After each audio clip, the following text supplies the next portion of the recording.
The airport never heard the warning. No siren. No announcement. No shouted command. It began with the violent snap of a leash. In the middle of a routine morning security sweep at Lakeside International Airport, a massive Belgian Malinois suddenly tore free from his handler and surged forward. Claws screeching across polished marble, his deep bark echoing through the terminal like thunder, sending a shiver through every traveler's spine. Passengers froze mid-step. Rolling suitcases toppled. A line of travelers ducked instinctively, and every terrified eye locked onto the same sight. A young woman pushing a stroller. For a split second, it looked like a nightmare unfolding in real time, a trained canine charging straight at a mother and her toddler. But what no one understood yet was that the dog wasn't attacking. He was racing to save a life. Before we continue, take a second to support stories like this. Tap like, share this with someone who loves real-life heroes, and subscribe for more incredible true-style stories. And tell us, where are you watching from today? Drop your country in the comments. I love seeing how far our stories travel. Now back to the story. The woman's name was Rachel Sullivan.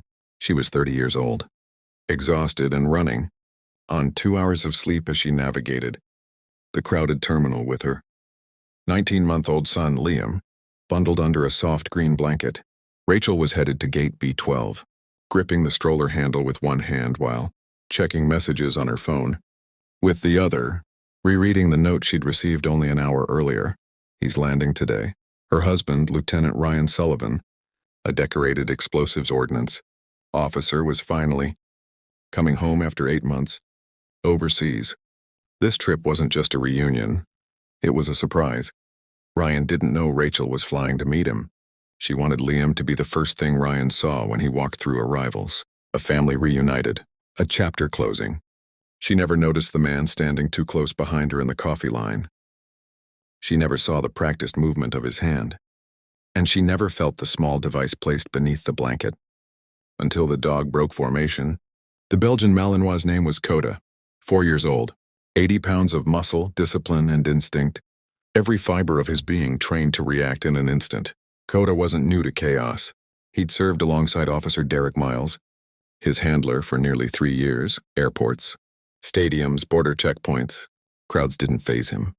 Crying children didn't distract him. Coda had been trained to ignore everything except one thing: threats. And the moment his nose caught the scent drifting from Rachel's stroller, everything inside him ignited. Derek felt the leash snap tight. "Coda, heel," he shouted. The command didn't register. Coda dropped his body low, ears flat, eyes locked, a storm of precision and instinct in his gaze. Then he surged forward. Officers shouted. Passengers screamed. Someone dropped to the floor, clutching their belongings. Rachel gasped as the dog lunged again, not at her, but at the stroller. She yanked it backward, heart slamming against her ribs. "Please, my baby!" she screamed. But Coda wasn't snarling. He was crying, a sharp, urgent sound Derek had only heard once before. In Baghdad. The day Coda saved 3 soldiers from a hidden device buried beneath a market stall. Coda leapt. Instead of attacking, he slammed his body into the stroller, tipping it slightly as he wedged himself between the toddler and the surrounding crowd. Every movement deliberate, protective, unflinching. Officers froze mid-stride. "Rachel," one shouted, "step back." But Coda didn't bare his teeth. He nudged the blanket with his snout hard. The fabric shifted, and something rolled free. A small cylindrical object clinked across the floor and came to rest near an officer's boot. Silence swallowed the terminal. The officer bent slowly, carefully, and lifted it with gloved hands. All the color drained from his face. "Clear the area," he barked. "Now." Alarms erupted. Security shutters slammed down with metallic clangs that echoed through the hall. Rachel stared at the object, her mind refusing to process what she was seeing. What is that?" she whispered. Coda stayed pressed against Liam, unmoving, guarding. Every muscle taut, every breath a promise of protection. The lead officer, Captain Naomi Clark, approached Rachel with measured steps, her face etched with the weight of what had just unfolded. "Ma'am," she said gently, "I need you to listen to me very carefully." Rachel nodded, tears streaking down her cheeks, unable to look away from the unwavering figure of Coda. "That item," Clark continued, "was not placed there by accident." Rachel's knees buckled. Coda shifted closer, his body warm against her leg, exuding reassurance through sheer presence. "It's a concealed trigger mechanism," Clark said quietly, "designed to be carried without the handler knowing." The words landed like a physical blow, stealing Rachel's breath. "My baby," Rachel sobbed. "I never left him alone, not for a second." Clark nodded. In a crowd like this, seconds are all someone needs. Behind them, bomb technicians moved with practiced precision, their voices low, urgent, clipped. Coda growled softly, not at Rachel, but at the device, as if reminding everyone the danger wasn't gone yet. As officers evacuated the terminal, Derek knelt beside Coda, gripping his collar. "You did good, boy," he whispered. Coda's chest heaved, eyes never leaving Liam. Derek remembered the first time Coda had saved his life. A dusty road. A false checkpoint. A device hidden inside a child's backpack. Coda had refused to move, had taken the blast when Derek dragged him away too late. Months of recovery. Scars beneath his fur. Medals Coda would never understand. And now here he was again, choosing a child. Always a child. The bomb squad confirmed what no one wanted to hear. The device wasn't random. It was designed to be carried onto a plane, to be activated remotely, and it had been planted deliberately. Rachel clutched the stroller, her breath shallow, her hands trembling. "Why me?" she asked. The answer came minutes later. Security footage. A man following her through the terminal. Watching. Waiting. Zooming in on her wedding ring. Her military ID tag clipped to the diaper bag. Ryan's name. Her stomach dropped. Rachel met Ryan 6 years earlier in a hospital cafeteria. She was a nursing student working night shifts.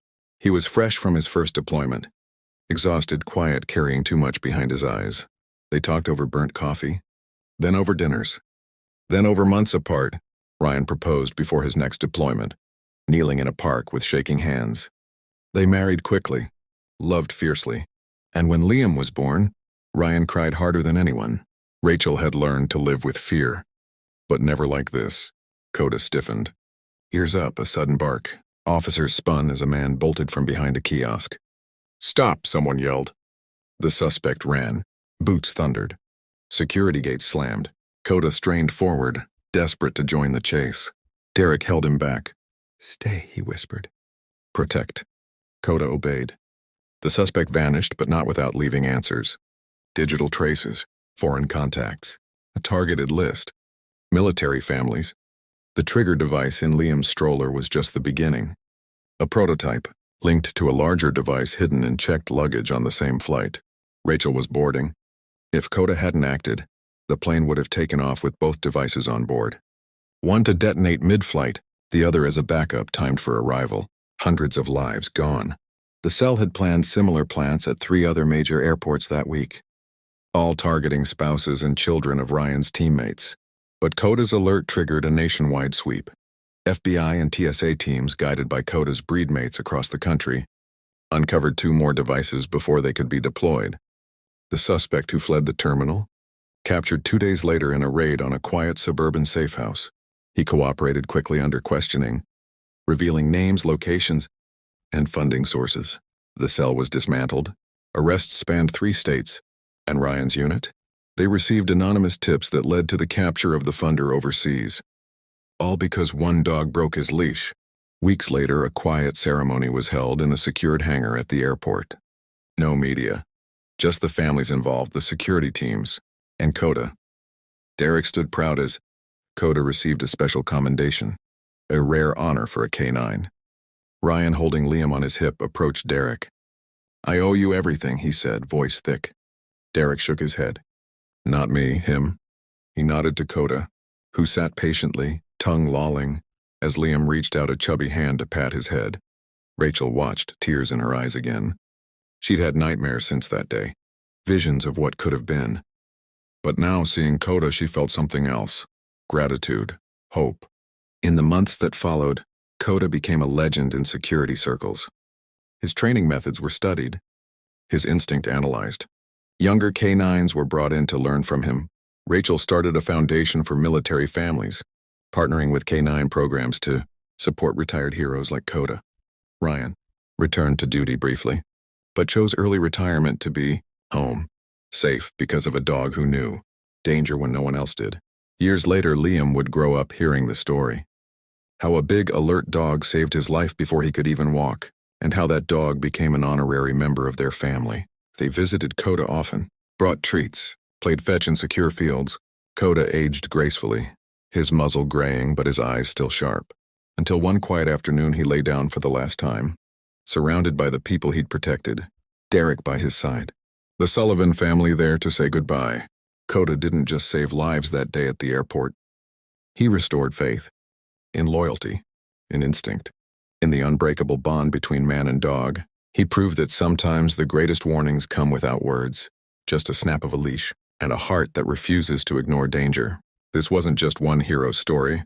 It was a reminder that in a world full of threats, there are guardians watching, silent, loyal, ready. If this story moved you, let us know. Tap like, comment, yes. Subscribe for more powerful stories of courage, loyalty, and lives saved when it mattered most.